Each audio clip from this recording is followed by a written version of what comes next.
Après s'être bagarré avec les manifestants pendant une bonne demi-heure, les policiers maîtrisent enfin la foule en colère.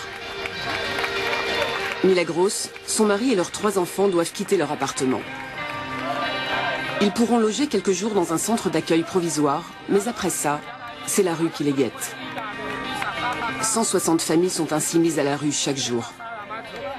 Aussi longtemps que l'État renoncera à défendre nos droits, nous défendrons nous-mêmes notre droit au logement en occupant les milliers d'appartements vacants. Les jeunes indignés veulent reprendre ce qu'on leur a pris. La situation est absurde. Alors que le nombre de sans-abri se multiplie, le pays compte 3 millions d'appartements vacants. C'est plus qu'assez pour les loger tous. Par conséquent, ces appartements sont de plus en plus souvent squattés et des centres sociaux autogérés partisans d'une gauche alternative y voient le jour. Leur mission, venir en aide aux victimes d'expulsion. Parmi ces immeubles squattés ou casas ocupas, le Paseo Maravillas, dans le quartier madrilène de Malasaña. Xavier est l'un des 15 squatteurs engagés grâce auxquels 200 personnes ont à nouveau un toit sur la tête. On veut créer ici un espace de travail collectif, un nouveau genre de bureau. En fait, on expérimente un certain nombre de nouveaux concepts.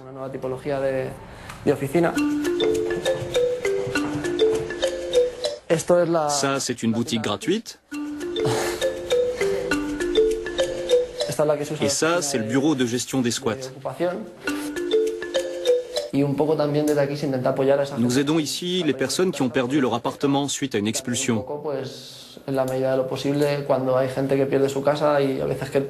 Nous pouvons par exemple entreposer leurs meubles ici ou même les loger.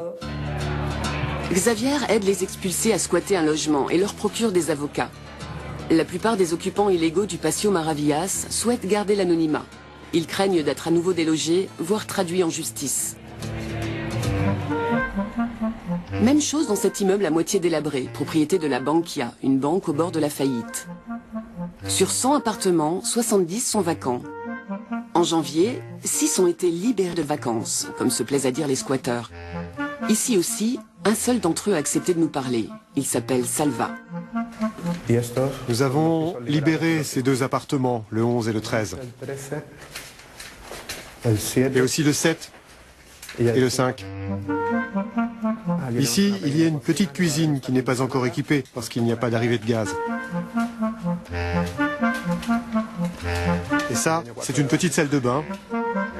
Mais comme il n'y a pas d'eau chaude pour le moment, on se douche dans un autre appartement.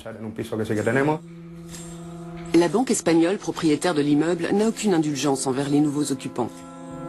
En mars dernier, elle a fait évacuer le bâtiment et condamné tous les appartements vacants. Mais les squatteurs sont revenus. Début juin, ils ont organisé une manifestation au pied de l'immeuble. Et tandis que leurs sympathisants faisaient sonner les casseroles dans la rue, ils ont pu discrètement réinvestir les lieux. La désobéissance civile est-elle devenue la seule solution pour ne pas dormir dehors ? On est prêt à aller jusqu'au bout, peu importe les conséquences. Qu'est-ce qu'on entend par aller jusqu'au bout? Eh bien, qu'on ne se laissera pas intimider, ni par les arrestations, ni par les condamnations. On continuera à lutter jusqu'à ce qu'on ait tous un appartement. Pour l'instant, les manifestations se déroulent généralement sans violence. Mais si le gouvernement continue à ne venir en aide qu'aux banques, cela pourrait bientôt changer. On se bat pour avoir un toit sur la tête, c'est tout à fait concevable et même compréhensible. Mais pourquoi cette rage se traduit-elle si souvent sur le plan politique par une dérive vers les extrêmes? Dans notre exemple espagnol, c'est l'extrême gauche. En Italie, c'est l'extrême droite. Pour mieux analyser les causes de ce phénomène et surtout ses éventuelles solutions, j'ai interviewé le sociologue Wolfgang Grüninger, 28 ans, fervent défenseur des intérêts de sa génération. Il a écrit un livre, Aufstand der Jungen, que l'on peut traduire par La jeunesse se révolte, qui traite de la radicalisation des jeunes en Europe.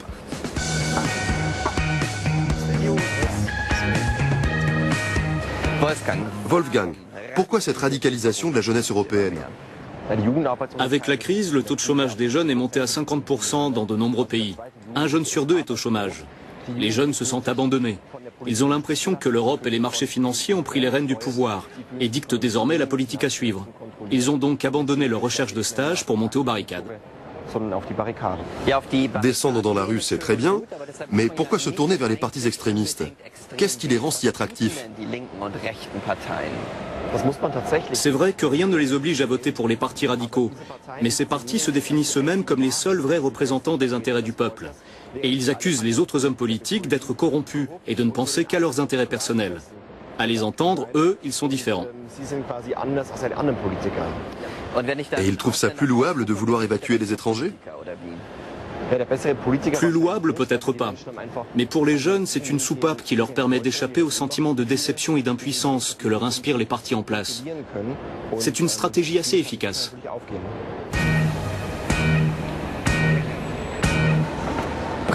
Faut-il vraiment en passer par des politiques radicales pour que les choses changent?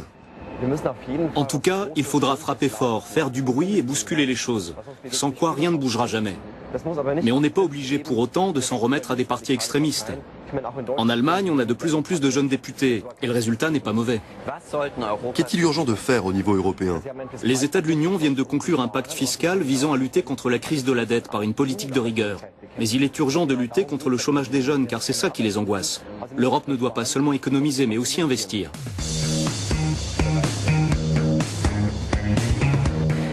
À ton avis, que va-t-il se passer? Ça, personne ne le sait. J'espère que l'Europe ne va pas imploser. Mais on ne pourra l'éviter que si la jeunesse se mobilise pour une vraie démocratie et une économie de marché plus juste.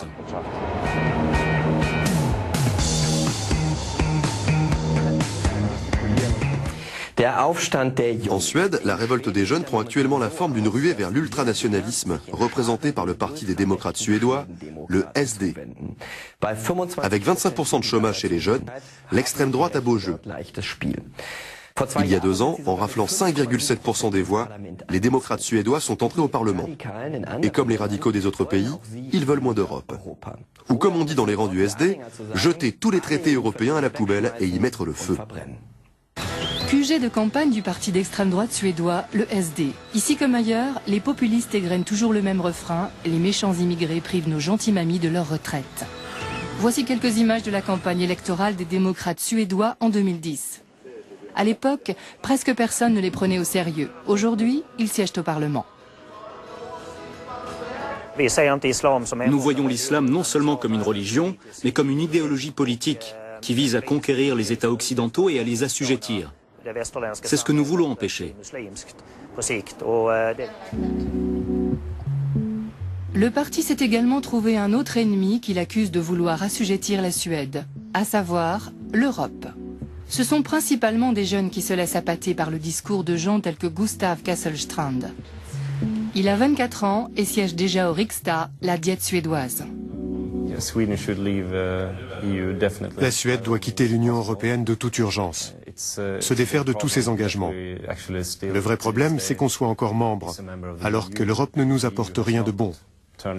Elle ne fait que nous imposer de nouvelles lois et nous demande de payer toujours plus pour avoir le droit d'en faire partie. Et pour couronner le tout, on a perdu notre indépendance. Gustav a rejoint les démocrates suédois en 2004, peu avant les élections européennes. Depuis 2 ans, il est le représentant des jeunes au sein du parti. Gustav est convaincu que Bruxelles veut déposséder les Suédois au profit des banques internationales. L'ouverture des frontières européennes aurait ouvert les vannes de la criminalité et de l'immigration de masse, ce qui aurait particulièrement affecté la Suède. Il faut donc se protéger contre ce problème à grand renfort de nationalisme et de racisme. En 2010, la crise économique et les angoisses de nombreux Suédois ont catapulté pour la première fois les populistes et leur chef de file, Jimmie Åkesson, au Parlement. Plus de 300 000 électeurs ont voté pour l'extrême droite. C'est un désastre, une vraie catastrophe, surtout dans les banlieues.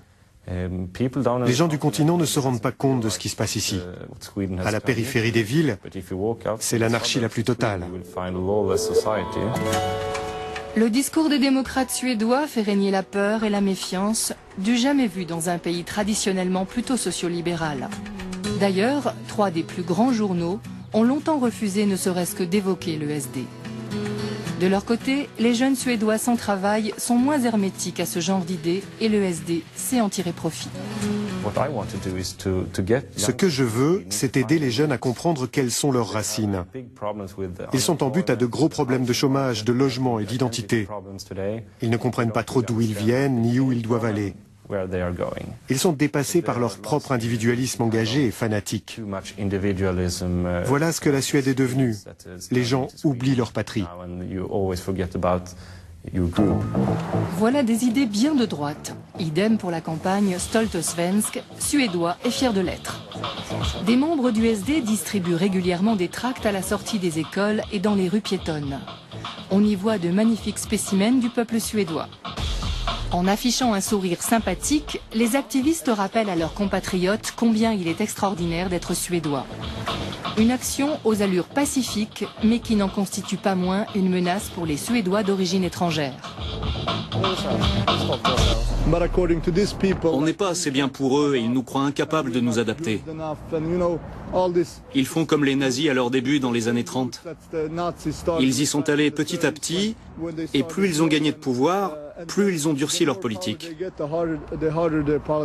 À le voir, on a du mal à y croire et pourtant, Joachim Isheden est le prototype même de la nouvelle extrême droite suédoise. Jeune, cultivé, bien inséré dans la société, lui aussi s'est laissé convaincre il y a 2 ans par la campagne anti-européenne des démocrates suédois. La politique, ça ne devrait pas reposer sur d'interminables rapports qui font des centaines de pages. Ça devrait être simple et compréhensible. Ce jeune politologue de 22 ans travaille désormais pour le SD à titre honorifique. Les individus comme Joachim sont-ils dangereux? Lui, personnellement, peut-être pas. Mais le phénomène des gentils fascistes l'est bel et bien. Avec leur look décontracté et leur allure de gentils garçons, ils ne se distinguent pas au premier regard des sociodémocrates suédois appréciés dans toute l'Europe. Mais contrairement à eux, ils ne veulent plus que la Suède fasse de compromis en matière de politique européenne et d'immigration. Le mouvement Occupy regroupait beaucoup d'idées et d'opinions variées. Ils manifestaient contre quelque chose plus que pour quelque chose de spécifique. Nous, au sein du SD, nous ne voulons pas tomber dans ce piège. Nous ne voulons pas nous contenter de nous plaindre et de pointer du doigt ce qui ne va pas dans notre pays, mais présenter des idées nouvelles et proposer notre propre vision de la Suède. Si des élections législatives avaient lieu aujourd'hui, elles feraient des démocrates suédois la 3e force parlementaire du pays. Le gouvernement a 2 ans pour regagner la confiance de la jeunesse suédoise en proposant des solutions prometteuses pour l'avenir du pays. Un avenir réellement démocratique. Ça donne la chair de poule, non? Mais que faire? Dites-nous ce que vous pensez de cette radicalisation galopante et surtout, aidez-nous à trouver des solutions. Notre destin est-il scellé ou peut-on encore sauver la démocratie par la révolte? Vos commentaires, comme toujours, sur notre page Facebook ou notre site web arte.tv/Europe. Salut! J'aime l'Europe, mais moi qui suis brésilienne, j'ai du mal à trouver du travail, car il y a encore beaucoup de préjugés.